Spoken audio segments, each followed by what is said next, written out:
దారితీస్తుంది. నమ్మకాన్ని మన నుంచి లోపల నుంచి పోగొడుతుంది. ఎప్పుడైతే మనలో నమ్మకం దూరం అయిపోతుందో ఆత్మీయంగా ప్రియులారా బలహీనపడిపోతాం. ఇప్పుడు యోబు గారి జీవితంలో అదే జరుగుతూ వచ్చింది. ఎంత ఆత్మీయంగా ఆశీర్వదించబడిన వ్యక్తికి ఇలాంటి బలహీనమైన ఒక ఆలోచన వచ్చిందంటే మనకు రాకుండా ఉంటుందా? చెప్పండి. యథార్థవంతులు, న్యాయవంతులు, భయభక్తులు కలిగిన వాడు భూమి మీద అతను వంటి వాడు లేడు. అతను అంత పరిశుద్ధత కలిగినటువంటి వ్యక్తికి లోపల ఒక రకమైన భయం వచ్చిందండి. ఏం భయం? మా కుటుంబంలో ఏదో జరగబోతుంది, మా పిల్లలు ఏదో అవ్వబోతున్నారు, నాకు ఏదో సంభవించబోతుందనే భయం తనలో వచ్చింది. ఆ భయం కాస్త దేవుడు భయాన్ని బట్టి ఏం చేశాడు? దాన్ని నిజం చేస్తూ వచ్చాడు. ఈరోజు మనందరి జీవితాల్లో దేవుడు మీరు బైబిల్లో చాలాసార్లు చూస్తే కొన్ని సందర్భాల్ని ఇలాంటి అనుభవం మనలో రాకుండా ఉండాలంటే మనం ఎట్లుండాలో బైబిల్లో చూద్దాం. కీర్తనలు 23:4 ఈ లోపల జరిగే ఈ ప్రక్రియ అంతరంగంలో కలిగే ఈ భయం మనలో ఎప్పటికీ రాకుండా ఉండాలంటే మనం ఎట్లా జీవించాలి దినం కొన్ని విషయాలు మనం చూస్తూ ఉంటాము. కీర్తనలు 23:4 ఒకసారి తీసి వారు చదవండి. గాఢాంధకారపు లోయలో నేను సంచరించినను ఏ అపాయమునకు భయపడకుండా నీవు నాకు తోడయుందువు. నీ దుడ్డుకరయు నీ దండమును నన్ను ఆదరించును. నా శత్రువులు ఎదుట నీవు నాకు భోజనం సిద్ధపరచుదువు. నూనెతో నా తల నింపినావు. నా గిన్నె నిండి పొర్లుచున్నది. నేను బ్రతుకు దినములని కృపాక్షేమములే నా వెంట వచ్చును. చిరకాలము యెహోవా మందిరములో నేను నివాసము చేసేదను. ఇమాజినేషన్, దావీదు యొక్క ఇమాజినేషన్ చూడండి. అంటే ఫ్యూచర్ గురించిన ఆలోచన విధానం ఎట్లుందంటే నా బ్రతుకు దినాలన్నీ నా దేవుడు నాకు తోడై ఉంటాడు. చిరకాలం నేను ఆయన మందిరంలో ఉంటాను, నివాసం చేస్తాను. అక్కడ అంటాడు బైబిల్లో చూస్తుంటే నీవు నాకు తోడయుందువు, నీ దుడ్డుకరయు నీ దండమును ఆదరించును అని మాట. దేవుడు నాకు తోడై ఉన్నాడు. హైయెస్ట్ మోస్ట్ ఇంపార్టెంట్ మన జీవితంలో ఎప్పుడైతే భయాన్ని జయించగలుగుతాం, ఎప్పుడు కలవరం నుంచి దూరం అవుతాం, ఎప్పుడు నెమ్మదిని అనుభవిస్తాం, ఎప్పుడు విశ్రాంతిని దూరం చేసుకోకుండా ఆత్మ సంబంధంగా దేవుల్లో ఈ యొక్క విషయాలన్నింటినీ అనుభవిస్తామంటే నాకు దేవుడు తోడై ఉన్నాడు. నాకు దేవుడు తోడుగా నాకేం పర్లా, నాకేమి అందుకే ఏమి సంభవించినా అందుకే అసలు ఒకసారి అంటాడు 10,000 మంది వచ్చి కూలినా నాకేమీ భయం లేదు. నిన్ను చూడండి, ఫ్లైట్లో బయలుదేరారు. ఎక్కడ జరిగింది? మధ్యప్రదేశ్లో అనుకుంటాను, అహ్మదాబాద్లో జరుగుతూ వచ్చింది. 250 మంది ఎక్కారు ఆ ఫ్లైట్లో. ఎక్కి కొంచెం గాలిలోకి కొంచెం అయితే పైకి ఎగిరింది కాసేపుకే. మరి ఏమైనా తెలియదు వాళ్ళకి, అసలు ఆ ఇంజిన్లో ఏం జరిగిందో, ఏ పరిస్థితి సంభవించిందో అసలు ఏం తెలియదు వాళ్ళకి. ఆ పైకి ఎగిరినటువంటి ఫ్లైట్ సరాసరి మళ్ళీ కిందకి దిగడం మొదలుపెట్టింది. పోయి వాళ్ళు ఎవరో మెడికల్ కాలేజీలో స్టూడెంట్స్, ఎంబీబీఎస్ చదువుతున్నటువంటి స్టూడెంట్స్ వాళ్ళు భోజనం చేస్తున్నారు ఆ టైంలో. అట్లాంటి సమయంలో ఆ ఫ్లైట్ సరాసరి వచ్చాను బిల్డింగ్లో వెళ్ళి భోజనం చేసి దగ్గరికి వచ్చేసి 250 మంది అప్పటికప్పుడే. వాళ్ళ చనిపోయిన విధానం చూస్తే దాదాపుగా దాంట్లో ఉన్న ఆయిల్ చాలా ఎక్కువ ఆయిల్ ఉండటం వల్ల అదంతా బ్లాస్ట్ అయిపోయి మొత్తం నల్లగా కాలిపోయి 10 నిమిషాల్లో ఎక్కడోళ్ళు అక్కడ శవాలైపోయి తీరిపోయి వచ్చారు. హాస్టల్లో వెళ్ళి భోజనం చేసేవాళ్ళు పిల్లలు ఉన్నారు కదా, భోజనం చేసేవాళ్ళు ఆ ప్లేట్ భోజనం అక్కడే ఉందంటే ఆ భోజనం ముందే పడి చచ్చిపోతూ వచ్చారు. యవ్వనస్తులు, మంచి యవ్వనస్తున్నారు, చక్కగా కాలేజీ చదువుకుంటున్నారు. 50 మంది మెడికల్ స్టూడెంట్స్ చనిపోతూ వచ్చారు. ఎంత జరిగితే ఒక ఆశ్చర్యం ఏం చెప్పుకుంటారా? 250 మంది అంత ఎత్తులో మళ్ళీ ఆ మంటలు కానీ అంత పడిపోతే 250 మంది ఇద్దరు సజీవంగా బతుకున్నారు. వాళ్ళకి ఏం కాలేదు. ఏంటి ఇది ఆలోచిస్తుంటే కనుక మనం ఎవరి హస్తాల్లో ఉన్నాం? దేవుని యొక్క చేతిలో ఉన్నామండి. ఏం జరిగినా, ఎక్కడికి వెళ్ళినా, ఏం సంభవించినా దేవుడు మనకి తోడున్నాడనే ధైర్యం మనలో నింపబడకపోతే మనం ఎంత మాత్రం ఈ లోకంలో నెమ్మది కలిగి ఉండలేము. దేవుడు మనకు తోడు, దేవుడు మనకు సహాయం, దేవుడు మనకి ఎల్లప్పుడు. అందుకే దావీదు గారు దేన్ని నమ్ముతూ వచ్చాడు? దేవుడు వాక్యంలో మనం చూడవచ్చు, నా ప్రాణంలో ఆయన సేవ తీర్చున్నాడు, తన నామమును బట్టి మూడవచ్చులో నీతి మార్గములను నడిపించున్నాడు, గాఢాంధకారపు లోయలో నేను సంచరించిన ఏ అపాయములకు భయపడను.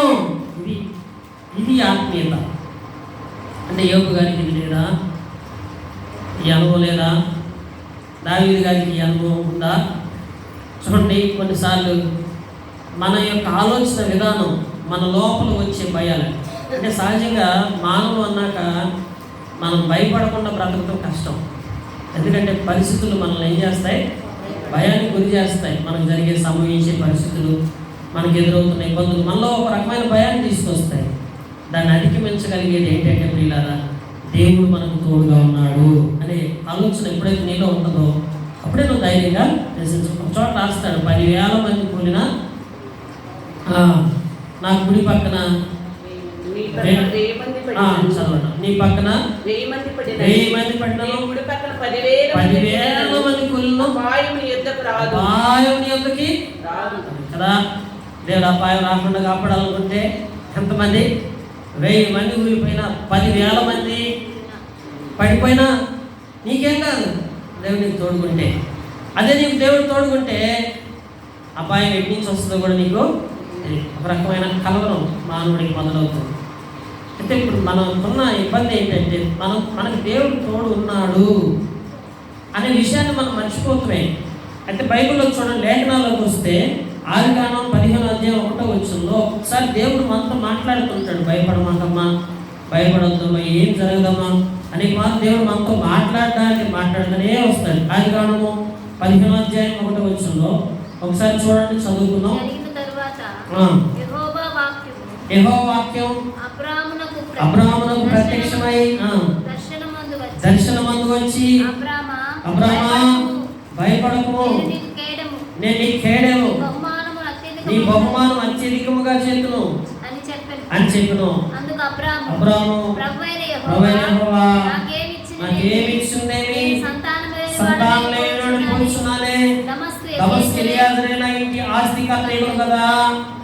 మరి అబ్రాహాము, ఇదిగో నీవు నాకు సంతానం లేదు కనుక నా పరివారంలో కూడా నాకు వారసుడని చెప్పగా, యెహోవా వాక్యం అతని వద్దకు వచ్చి, ఇతడు నీ వారసుడు కాదు, నీ గర్భవాసమున పుట్టబోచున్నాడు, నీకు వారసుడని చెప్పను. మరియు ఆయన వెలుపలికి అతను తీసుకుని వచ్చి, నీవు ఆకాశం వైపు ఇదంతా ఎక్కడ జరుగుతూ వచ్చింది చూడండి. 15:1 ఇవి జరిగిన తర్వాత యెహోవా వాక్యము అబ్రహామునకు దర్శనమందు వచ్చి చెప్తా వచ్చాడు. దేవుడు దర్శనంలో వచ్చి అబ్రహాముతో మాట్లాడుతుంటాడు, అబ్రహామా భయపడమాకండి. దర్శనంలో ఇదంతా జరిగింది కూడా. నాకు పిల్లలు లేదని చెప్పింది కూడా ఎక్కడ? దేవుడికి దర్శనంలోనే. బయటికి తీసుకొచ్చింది కూడా ఎక్కడ? దర్శనంలోనే. సంతానాన్ని విస్తరింపజేస్తానని చెప్పింది కూడా ఎక్కడ? దర్శనంలోనే. ఎంత జరుగుతూ వస్తే అబ్రహాము ఒక విధంగా భయపడకుండా ఉండాల్సింది, అవునా? ఇంత మంచి దర్శనం వస్తే అసలు ఎవరైనా భయపడతారా చెప్పండి? ఇంత మంచి దర్శనం అబ్రహాముకి వచ్చింది కదా, భయపడవచ్చా? భయపడకుండా ఉండాలి కదా. అయితే ఏం జరుగుతుందో తెలుసా? బైబిల్లో చూడండి, లేఖనాల్లోకి వచ్చినప్పుడు పరిశుద్ధ గ్రంథంలో చూద్దాము, 18 ఎక్కడంటే 8 చూడండి. యెహోవా నేనే అని చెప్పినప్పుడు అతడు ప్రభు అయిన యెహోవా, నేను దీన్ని స్వతంత్రించుకున్నదని నాకు ఎట్లు తెలియనగా. ఇప్పుడు దర్శనంలో ఏమన్నాడు? అయ్యా, నీకు ఎట్లాంటి సంతానాన్ని ఇవ్వబోతున్నానయ్యా, నేను ఎంతగా ఆశీర్వదించబోతున్నాను దర్శనంలో చూపిస్తే, ఇదంతా జరుగుతుందని నాకు ఎట్లా తెలిసింది అన్నాడు. ఎట్లా తెలిసిందే, నాకు ఎలా జరుగుతుందని అని నేను ఎట్లా నమ్మాలి అని చెప్తే, అప్పుడు దేవుడు అన్నాడు, చూడండి, దేవుడు చెప్పిన విధానం బట్టి అప్పుడు చేయడం మొదలుపెట్టాడు.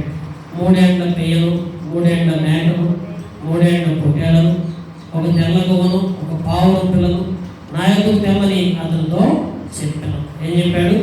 3 ఏండ్ల పెయ్య, 3 ఏండ్ల మేక, 3 ఏండ్ల పొట్టేలు, ఒక తెల్ల గోవ తీసుకుని వచ్చి ఏం చేశాడంటే, చూడండి, వాటిని నడుము ఖండించి దేని ఖండమునకు దాని ఖండమునకు ఎదురుగా ఉంచుము, పక్షులను అతను ఖండింపలేదు, గద్దలో కళాపురం మీద వాళ్ళప్పుడు అబ్రహాము వాటిని తోలివేసి ప్రొద్దుముక్కుపోయినప్పుడు అబ్రహాముకి గాఢ నిద్ర పట్టును, భయంకరమైన కటిక చీకటి అతని కమ్ముగా. ఆయన నీ సంతతి వారు తమది కాని పరదేశమందు నివసించి నీ దేశపు వారికి దాసులుగా ఉందురు. అబ్రహాము దినమెల్లా తీసుకొచ్చి కనిపెడుతుంటున్నాడు. ఈ 3 రకాల జంతువులు ఆ యొక్క తెల్లని గోను తీసుకొచ్చి కళేబరముగా 2 ఖండాలుగా వాటిని ఖండించి అక్కడ తీసుకొచ్చి పెట్టి, ఈ తెల్లని గోను కూడా తెచ్చిపెట్టి పగలంతా కనిపెట్టాడు దేవుని దగ్గర. దేవుని యొక్క సన్నిధి, దేవుని యొక్క ఆ సన్నిధి అక్కడ ఆ యొక్క కార్యం చూడలేదు. అయితే సాయంత్రం అయిపోయింది, చీకటి పడిపోయింది, కళ్ళంతా భారం అయిపోయింది. ఏదో ఒక రకమైన చీకటి అబ్రహాముని ఆవరించింది. ఎప్పుడైతే ఆ చీకటి ఆవరించిందో ఆ బలి అర్పించే విషయంలో ఆ అర్పణ దేవుని సన్నిధికి అర్పించలేకపోతూ వచ్చాడు. ఇంత భయానకమైన పరిస్థితికి రాత్రి జాములేదు, ఇంత భయానకమైన పరిస్థితిలో చీకటి ఆవరించి ఇలాంటి పరిస్థితిలోకి అబ్రహాం ఎందుకు వెళ్ళాడు? దర్శనంలో దేవుడు ఏం చెప్పాడు? భయపడొద్దని చెప్పాడు కదా. చెప్పినప్పుడు అబ్రహాం ఎంత విశ్వాసంతో ఆత్మీయంగా ఉండాల్సింది. కానీ ఏమవుతూ వచ్చిందంటే ఆ బలి అర్పించినప్పుడు తీసుకొచ్చి అక్కడ పెట్టినప్పుడు సాయంత్రానికి ఒక రకమైన చీకటి అతనే ఆవరించింది. మన లోపల ఎప్పుడైనా దేవుని పట్ల విశ్వాసం లేనప్పుడు, కలవరం మనలోకి వచ్చినప్పుడు ఒక రకమైన సాతాను చీకటి మనల్ని ఆవరించేసింది. ఆ చీకటి వచ్చి మనల్ని ఆవరించినప్పుడు మనం ఆత్మీయంగా దేవుని స్థుతించకుండా బలహీనం అయిపోతాం. అబ్రహాం గారు ఏమైపోయాడంటే బలహీనం అయిపోయాడు. దీనివల్ల వచ్చిన నష్టమే తెలుసా? 400 సంవత్సరాలు ఇశ్రాయేలు, మీరు అనుకోవచ్చు బానిసలు అయిపోయారు కదా, 400 సంవత్సరాలు ఐగుప్తునికి బానిసలు అయిపోయి 400 సంవత్సరాలు ఐగుప్తు దేశంలో ఇటుకలు దొక్కారు. భయంకరమైన కఠోరమైన శ్రమలను అనుభవించారు. ఎంత జరగడానికి ఎవరు కారకుడు చెప్పండి? ఇంత కష్టతరమైన ఇబ్బందికరమైన పరిస్థితులు ఇశ్రాయేలుకి సంబంధించిన కారకుడు ఎవరంటే అబ్రహాం. ఏం జరిగింది? అబ్రహాంలో గాఢ నిద్రలోకి వెళ్ళిపోయాడు. ఎందుకు గాఢ నిద్రలోకి వెళ్ళిపోయాడు? దేవుడిచ్చిన దర్శనం మీద నమ్మకం లేదు, గురి లేదు. దేవుడు ఎన్నోసార్లు మనతో వాక్యం ద్వారా మనతో మాట్లాడుతూ వస్తాడండి. చాలాసార్లు తన మెల్లైన స్వరాన్ని మనకు వినిపిస్తాడు. అని వినిపించినప్పుడు ఆ స్వరాన్ని, ఆ దర్శనాన్ని గుర్తుపెట్టిన వాళ్ళు ఏం చేస్తారంటే మెలుగుగలిగి, అమ్మో నేను ఎక్కడో ఆత్మీయంగా ఉండట్లేదని చెప్పి ఆ భయాన్ని తీసేసుకొని, ఆ కలవరాన్ని తీసేసుకొని, ఆ చీకటి నుంచి నువ్వు బయటపడి ఎప్పుడైతే ఆత్మ సంబంధమైన వెలుగులోకి నువ్వు ఎప్పుడైతే వస్తావో అప్పుడు దేవుడు మనల్ని ఏం చేస్తాడు?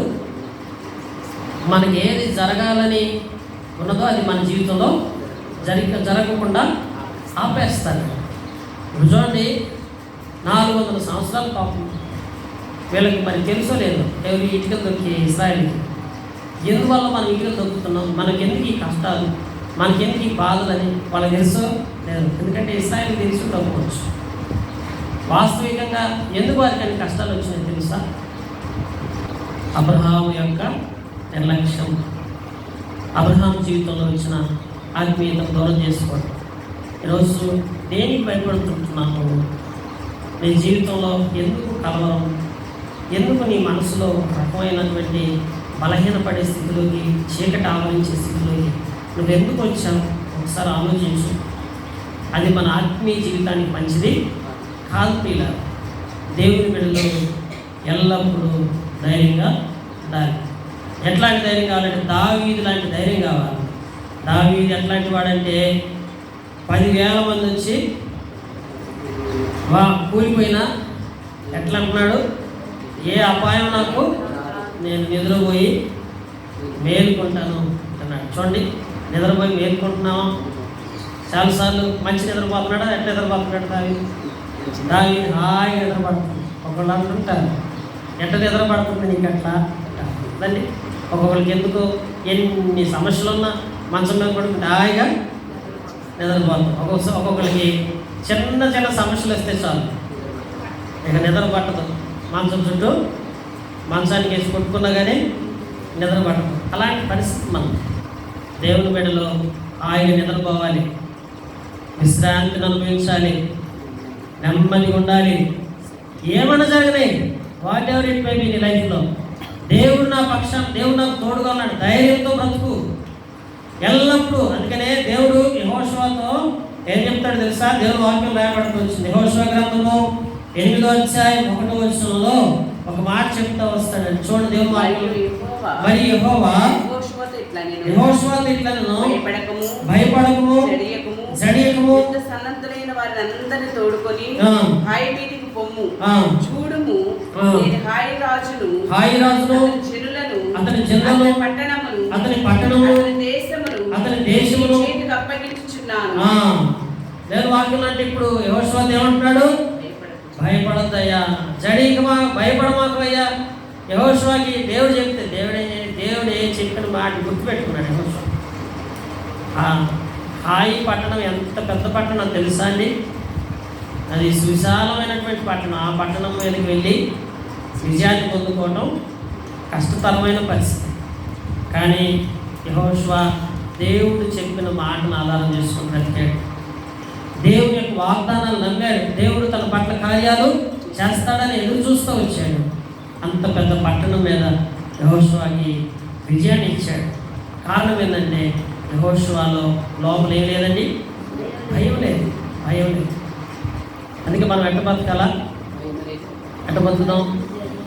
భయం లేకుండా బ్రతుకుతామండి. ఏ కలవరం మనం చూడండి, కొన్నిసార్లు మనలో వచ్చే భయం మనలో కలవరాన్ని తీసుకొస్తుంది. మనలో వచ్చే భయం కలవరం వల్ల మన యొక్క నెమ్మది మన నుంచి నెమ్మదిగా దూరం అయిపోతుంది. కనుక అలాంటి పరిస్థితి మనం తెలుసుకోండి. అబ్రహాం గారు మీరు చూస్తూ వస్తే మరి లేఖనాల్లో మనం పరిశోధిస్తూ వచ్చినప్పుడు అబ్రహాం చేసిన పొరపాటు ఏంటంటే దేవుడు భయపడొద్దని దర్శనం ద్వారా తెలియపరిచినప్పటికీ భయపడి ఎప్పుడైతే ఆత్మీయంగా యొక్క బలిని అర్పించలేకపోతూ వచ్చాడో చీకటి ఆవరించింది. 400 సంవత్సరాలు ఇశ్రాయేలు భయంకరమైన కఠోరమైన శ్రమ అనుభవించారు. ఈ రోజున యోబు గారు భయపడ్డాడు. మనసులో చాలా యథార్థం. మనందరం దేవుడితో చాలా యథార్థంగా ఉంటాం. కానీ యోబు గారు ఏమయ్యాడు? భయపడ్డాడు. ఎప్పుడైతే భయపడ్డాడో ఏది జరగదనుకున్నాడో, ఏది సంభవిస్తుందని మనసులోకి ఒక ఆలోచన వచ్చిందో అదే తన జీవితంలోకి జరుగుతూ వచ్చింది. కొన్నిసార్లు మన జీవితంలో నష్టాలు రావడానికి కారణం ఇది. మన జీవితంలో ఒక్కొక్కసారి ఆయా పరిస్థితులు సంభవించడానికి ఇది కారణమై ఉండొచ్చు. మనలో ఉన్న భయం, మనలో ఉన్న ఆందోళన, మనలో ఉన్న కలవరం మన కుటుంబ పరిస్థితులను ఈ రీతిగా మార్చడానికి కారణమేమో ఎప్పుడైనా ఆలోచించారా? కనుక ఎప్పుడైనా మనం దేవుని పెట్టారా అట్లాంటి స్థితిలో మనం ఉంటున్నామా? ప్రభు దగ్గరికి వద్దామా? అందుకే ప్రభు దగ్గర ఆత్మీయంగా మనం అట్లాంటి మనసు కలిగి ఉండాలి. ఆది కాండంలోకి వస్తే దేవుని వాక్యం చూడండి, 26వ అధ్యాయం 23వ వచనంలో, ఆది కాండము 26వ అధ్యాయం 23వ వచనంలో ఇస్సాకుతో కూడా దేవుడు ఒక రోజు తనకు బయలుపడి కనిపించి భయపడొద్దని చెప్పాడు. చూడండి, ఆది కాండం 26వ అధ్యాయము 23వ వచనం ఒకసారి చదువుకుందాము. తీసుకురావాలి, చదవండి. అక్కడ నుండి అతడు బెర్షెబాకు వెళ్ళెను. ఆ రాత్రి యెహోవా అతనికి ప్రత్యక్షమై, నేను నీ తండ్రి అయిన అబ్రహాము దేవుడను, నేను నీకు తోడై ఉన్నాను గనుక భయపడకుము, అబ్రహామును బట్టి నిన్ను ఆశీర్వదించి విస్తరింపజేసిందని చెప్పాను. చూడండి, ఇక్కడ 16వ వచనం చదువు. అబీమెలెకు, నీవు మాకంటే బహు బలము గలవాడు కనుక మా యొక్క నుండి వెళ్ళిపోమని ఇస్సాకుతో చెప్పగా, ఇస్సాకు అక్కడ నుండి గెరారు లోయలో గుడారం వేసుకుని అక్కడ నివసించును. అప్పుడు తన తండ్రి అయిన అబ్రహాము జనుములలో త్రవ్విన నీళ్ల బావులు ఇస్సాకు తిరిగి త్రవ్వించును. ఎలయనగా అబ్రహాము మృతి పొందిన తరువాత ఫిలిష్తీయులు వాటిని మూడ్చివేసి అతడు తన తండ్రి వాటికి పెట్టిన పేర్ల చొప్పున తిరిగి వాటికి పేరు పెట్టు. మరియు ఇస్సాకు దాసులు ఆ లోయలో త్రవ్వగా జలగల నీళ్ల బావి దొరుకును. అప్పుడు గెరారు కాపరులు ఇస్సాకు కాపరులతో జగడమాడి ఈ నీరు మాదే అని చెప్పి కనుక వారు తనతో కలహించినందున అతడు ఆ బావికి యెషేకు అని పేరు పెట్టాడు. వాస్తవికంగా గెరారులో ఇస్సాకు మళ్ళీ దీవించబడతా వచ్చారు. పొలంలో ఇస్సాకు విత్తనం వేస్తే ఎంత పంట పండేది తెలుసా? ఇస్సాకి 100 పంట పండేది. పంటలు బాగా సమృద్ధిగా పండుతున్న ఇస్సాకి అంతకంతకి క్రమక్రమంగా గెరారు ప్రాంతంలో గెరారు ప్రజల మధ్య చూస్తూ ఉండగానే ఏమైపోయాడంటే అభివృద్ధి చెందాడు ఇస్సాకు అభివృద్ధి చెందిన తర్వాత వీళ్ళు ఏమన్నారంటే, మీరు మాకంటే బలమైన జనం అయిపోయారు, మాకంటే బాగా అభివృద్ధి చెందుతున్నారు, కనుక మీరు ఇక్కడ ఉంటే మాకు ఇబ్బందులు వస్తాయని చెప్పి అక్కడ గెరారు ప్రజలు ఏం చేశారంటే మీరు ఇక్కడ నుంచి ఉండటానికి వీళ్ళు వెళ్ళిపోమని పట్టుబట్టారు. ఎవరిని? ఇస్సాకు.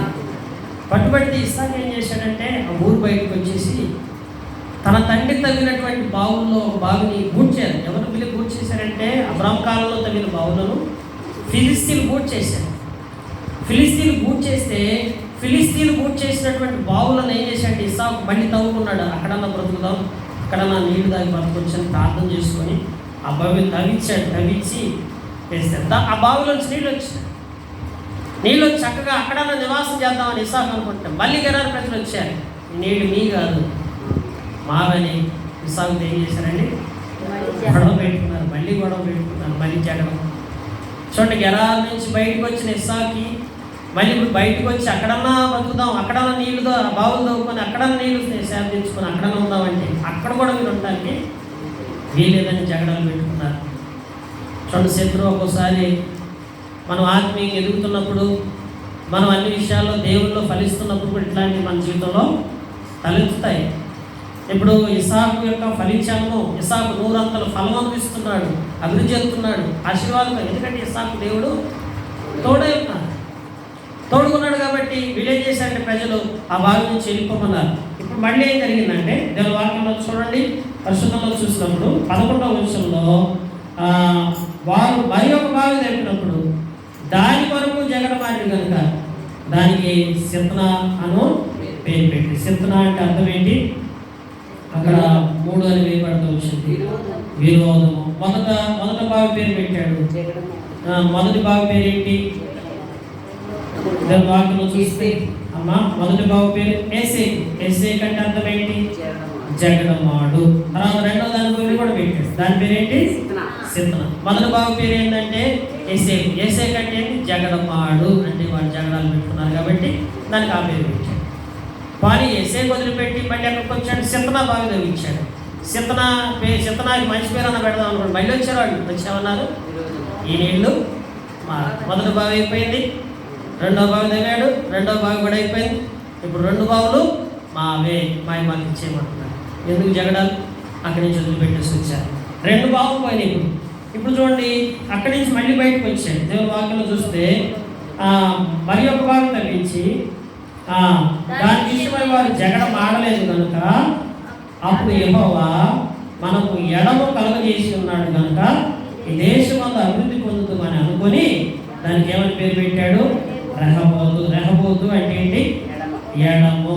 ఎడము అంటే ఎడమంటే దూరం చేయుట, ఎడము చేయుట అంటే శత్రువుని మన నుంచి దూరపరచుట. కనుక మొదట 2 బావులు అయినప్పుడు శత్రువులు వచ్చి తగాద పెట్టుకున్నాడు. ఇక 3వ బావిదైనా అప్పుడు కూడా వస్తే ఏం చేస్తాడు పాపం? కనుక అప్పుడు ఏం చేశాడంటే రాలవాడు. రాలేదు కాబట్టి ఆ బావికి ఏమని పేరు పెట్టాడంటే రెహబోతు. చూడండి, ఆ రెహబోతులో ఏముంది? ఎడము అని పేరు పెట్టాడు. అంటే వాళ్ళ నుంచి బయటకు వచ్చి తనకు తానుగా బ్రతకడానికి ఇష్టపడుతూ వచ్చాడు. అయితే పిల్లలు ఇప్పుడు ఆ బావిలో నీళ్లు తాగుతా, ఆ బావిలో నీళ్ళ ద్వారా పంటలు దేవుళ్ళు వర్ధిల్లుతా ఇస్సాకు అట్లా జీవిస్తుంటే మళ్ళీ వాళ్ళు వదిలిపెట్టారనుకున్నారా? మళ్ళీ ఇస్సాకు దగ్గరికి వచ్చారు. వాళ్ళు ఎట్లా వచ్చారు? దేవుని వాక్యంలో చూడండి. అంతటా అబీమెలెకు అతని స్నేహితులైన అజుతును అతని స్నేహాధిపతి అని ఫికోను గెరారు నుండి అతనికి వచ్చింది. ఇస్సాకు మీరు దావీదు పగబట్టి మీ యొద్ద నుండి నన్ను పంపేసిన తర్వాత ఎందుకు నిమిత్తం నా ఎందుకు వచ్చి ఉన్నారని వారిని అడగగా వారు నిశ్చయముగా యెహోవా నీకు తోడైనట్టు చూసి కనుక మనకు అనగా మాకును మీకు మధ్య ఒక ప్రమాణము ఉండవలెను. చూడండి, దేవుడు తోడై ఉన్నాడు ఇస్సాకు. అందుకే ఈ 2 బావులు అయిన తర్వాత ఇస్సాకు భయం వచ్చేసింది. బహుశా దేవుడు అన్నాడు ఇస్సాకుతో, ఇస్సాకు భయపడమాకు, నేను నీకు తోడై. చూడండి, ఈ లోకంలో మనం ఎన్ని రకాల భయాలు మన జీవితంలో వచ్చినప్పటికీ దేవుడు ఒక్క మాట చెబితే చాలు, ఏమని? ఎందుకయ్యా భయపడతావు, నేను నీకు తోడుగా ఉన్నాను. ఏమొచ్చింది మనకి? ఎక్కడ లేని ధైర్యం వస్తుందని. ఇప్పుడు ఇస్సాకు ఎక్కడి ధైర్యం వచ్చేసింది. వాళ్ళు ఎవరైతే గెరాల నుంచి దూరం చేయబడి వాళ్ళు అంటున్నారు వచ్చి మీతో ప్రమాణం చేసుకున్నామయ్యా, ఎందుకని దేవుడు తోడుకున్నాడని మాకు అర్థమైపోయింది. కనుక అటు రీతిగా దేవుని వాక్యంలో ఏం ప్రమాణం చేసుకున్నారంటే నేను సమాధానంగా పంపివేసి నీవును మాకు కీడు చేయకున్నట్లు నీతో నిబంధన చేసుకుని అనుకుంటున్నప్పుడు నీవు యెహోవా ఆశీర్వాదం పొందినవాడవని అతడు వారికి విందు చేయగా వారి అన్నం పానములు పుచ్చుకున్నది. దేవుని వాక్యంలోకి వస్తే ఇస్సాకు వారిని సాగనంపగా దినమంది ఇస్సాకు దాసులు వచ్చి త్రవ్విన బావిని గురించి అతనికి తెలియజేసి మాకు నీళ్లు కనబడిందని చెప్పి దానికి షేబా అని పేరు పెట్టిన. కాబట్టి నేటి వరకు ఆ ఊరి పేరు బయర్షెబా. షేబాకి ప్రమాణము.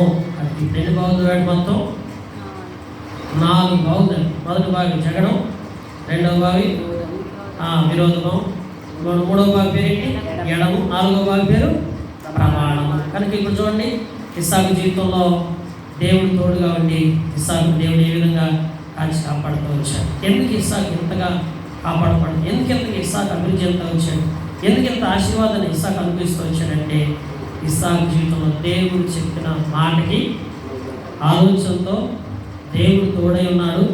మీరు భయపడొద్దని చెప్పినప్పుడు ఇస్సాకు దాన్ని ఆలకించి తన హృదయంలో ధైర్యం కలిగి నివసించాడు. అంచేతన ఇస్సాకు దేవుడు ఆశీర్వదిస్తూ వచ్చాడు. ఇప్పుడు దాదాపు 4 వ్యక్తులు మనం చూసుకోవచ్చు. యోబు గారి జీవితాన్ని చూస్తే దేవుడు భయపడొద్దని చెప్పినా కానీ ఏమేమవుతూ వచ్చాడు, భయపడుతూ వచ్చాడు. అందుకే యోబు జీవితంలో కష్టతరమైన పరిస్థితులు ఉండాల్సి వచ్చింది. తర్వాత అబ్రాహాము జీవితంలో దేవుడు ఏం చెప్పాడు, భయపడొద్దు నేను నీకు కేడేమని చెప్పాడు అబ్రాహాం గారికి. చెప్తే అబ్రాహాం ఏం చేశాడు, భయపడుతూ వచ్చాడు. ఏమైంది, 400 సంవత్సరాలు అనవసరంగా ఇశ్రాయేలు తీసుకెళ్ళి ఆ కఠోరమైన శ్రమను పడడానికి కారణమవుతూ వచ్చాడు.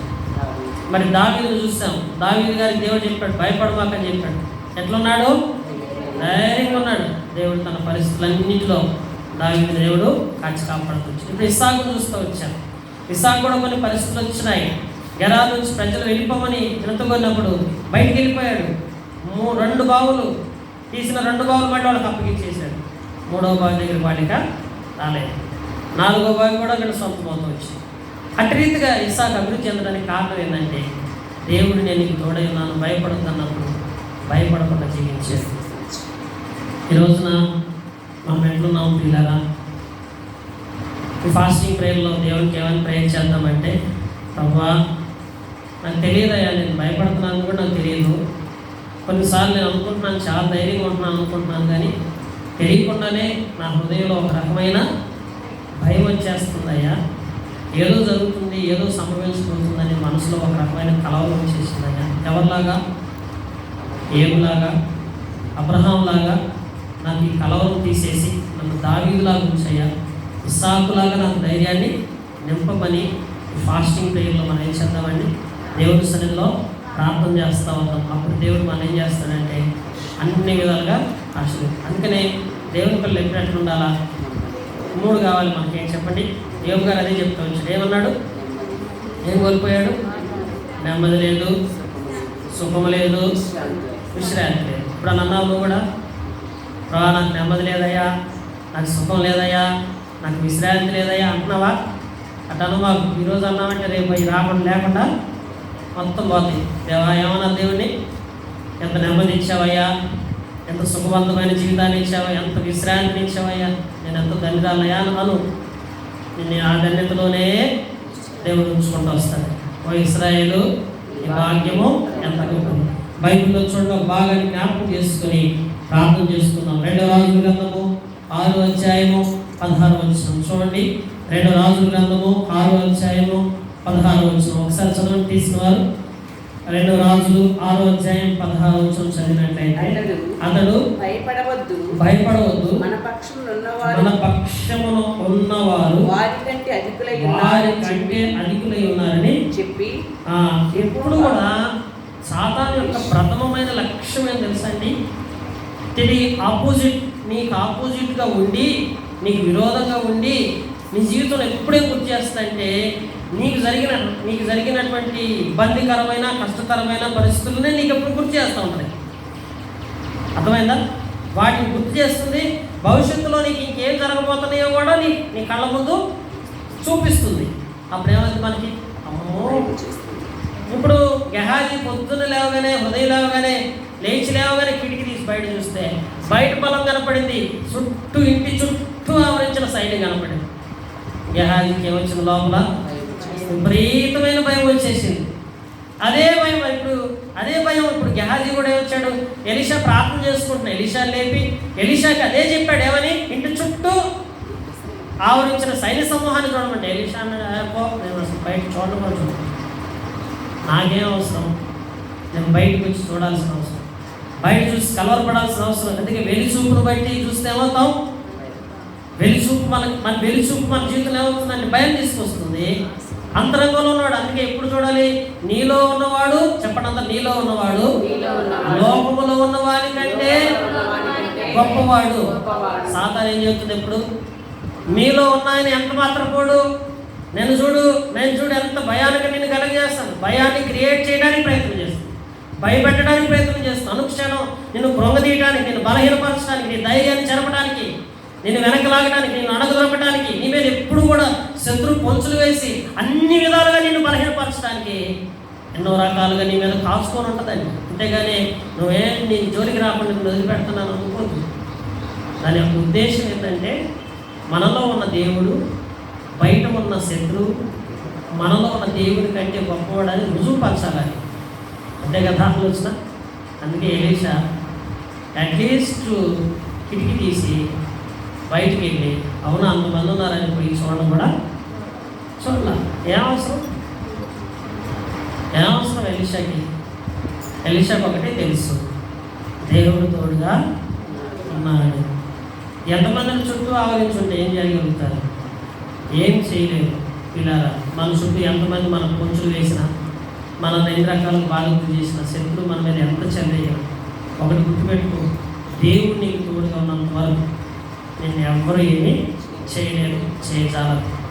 అదే ఎలీషా చెప్తూ వచ్చాను. ఏమనంటే వీడి కళ్ళు తీరువయ్యా ప్రార్థన చేశాడు. ఆత్మ సంబంధంగా దేవుని యొక్క కార్యాలను జరిగించబడతా వచ్చినాయి. కానీ పిల్లల గెహాజీకి చెప్పాడు దేవుడు. ఏమని? ఎవరు చెప్పారు గెహాజీకి? భయపడమాకని ఎవరు చెప్పారు? లేఖనాల్లో మనం చూడవచ్చు. ఎలీషా చెప్పాడు భయపడమని చెప్పాడు. కానీ ఎలీషా భయం పోయిందా? ఎలీషాలో ఉన్న కలవరం పోయిందా? ఎలీషాలో భయం పోయిందా? మొట్టమొదటి నుంచే భయస్తుంది ఎలీషా గెహాజీ. కనుక గెహాజీ ఎప్పుడు భయం, మొట్టమొదటి నుంచి ఎప్పుడు భయాందోళనతోనే దేవుని సేవలోనే ఉన్నాడు. కానీ అంతరంగంలో లోపల ఎప్పుడు భయం మాత్రం పోలేదు. అందుకే ఆ భయమే గెహాజీకి ఎక్కడ తీసుకెళ్ళిందంటే కుష్ఠరోగాన్ని తీసుకెళ్ళిపోయింది. గెహాజీ ఇతరానికి కూడా పడతా వచ్చాడు. ఇంతకీ కారణం ఎలీషా చెప్పాడు కదా భయపడుద్దని. మరి భయపడుతూ ఉన్నాడా? గెహాజీ ఉండలేదు. పిల్లల సాతాను మనల్ని అనుక్షణం భయపెడుతుంది. భయపడుద్దని. భయపడితే కలవరం వస్తుంది. కలవరం మనిషిని ఆత్మీయత నుంచి దూరం చేసేస్తుంది. ఎప్పుడైతే ఆత్మీయత నీలో దూరం అయిపోతుందో అన్ని విషయాల్లో నెమ్మదిని పోగొట్టుకుంటాం, సుఖాన్ని పోగొట్టుకుంటాం, విశ్రాంతిని పోగొట్టుకుంటాం. అందుకే దేవుని అడిగిన, దేవా నాకేం కావాలయ్యా? నాకు నెమ్మది కావాలి, నాకు సుఖం కావాలి, నాకు విశ్రాంతి కావాలి. ఈ మూడు నా జీవితంలో ఉండాలంటే నేను ఎప్పటికీ భయపడకుండా జీవించే జీవితం నాకు దయచేయమని దేవుని ప్రార్థించాలి. చూడండి, దేవుని వాక్యంలో ఆదికాండం 46 అధ్యాయం 3వ వచనంలోకి వస్తే, ఆదికాండము 46 అధ్యాయం 3వ వచనం ఒక బాగా చదవండి. నేనే దేవుడను, నీ తండ్రి దేవుడను, ఐగుప్తులకు వెళ్ళుటకు భయపడకు, అక్కడ నేను గొప్ప జనముగా చేసేదను, నేను ఐగుప్తులకు నీతో కూడా వచ్చేదను. అంతేకాదు నేను నిశ్చయముగా నిన్ను తిరిగి తీసుకొని వచ్చేదను. యోసేపు నీ కన్నుల మీద తన చేయి ఉంచునని సెలవీయగా యాకోబు లేచి బెర్షెబా నుండి వెళ్ళెను. ప్రవచనం అందరూ చెప్పండి. యోసేపు నీ కన్నుల మీద తన చేయి ఉంచునని సెలవీయగా. యాకోబుకి దేవుడు దర్శనం ఇచ్చి ఒకరోజు చెప్తున్నాడు, ఐగుప్తుకి వెళ్ళడానికి భయపడమాక. మీ చిన్నబ్బాయి అన్నాడు చూసావా, యోసేపు ఒకనొక రోజు నీ కాళ్ళ మీద తీసుకొచ్చి చేయి పెడతానని చెప్పాడు. పెట్టాడా లేదా? ఐగుప్తుకి వెళ్ళాడా లేదా? యాకోబు వెళ్ళాడు. కానీ ప్రియులారా, యాకోబు అంతరంగంలో భయం లేకుండా బ్రతికాడా? భయపడతా వచ్చాడా? చెప్పండి, భయపడ్డాడా? భయం లేకుండా ఉన్నాడా? ప్రియులారా, కొన్ని విషయాలు యాకోబు భయపడతా వచ్చాడు.